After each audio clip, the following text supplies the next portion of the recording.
concentrati sulle telecamere, 3 uomini fissi fino a notte fonda, e con le poche indicazioni che avevamo, i pochi dettagli del vestiario e dei caratteri somatici del soggetto, fino all'1 di notte si è riusciti a intercettare sul lungo raggio d'azione delle telecamere, si è riusciti a intercettare verso il centro storico un soggetto che poteva essere compatibile con queste indicazioni.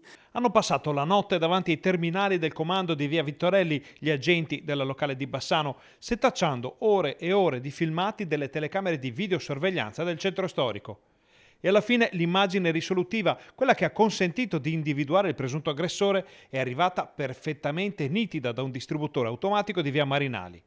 Tutto coincideva con la descrizione dell'aggressore e la foto è stata messa a disposizione delle forze dell'ordine. Ha fatto una sosta in un punto di distribuzione di viveri in via Marinali, e questo ha permesso di vederlo bene in faccia per poterlo intercettare senza ombra di dubbio questa mattina da parte dei carabinieri, che effettivamente sono stati tempestivi nell'intervenire in zona stazione, dove, intendo anche precisare, c'era una collaborazione già organizzata anche da parte del commissariato che stava presidiando la zona. Resta da capire cosa abbia fatto per tutta la giornata di lunedì il presunto accoltellatore e dove abbia passato la notte prima di essere fermato in stazione dei treni.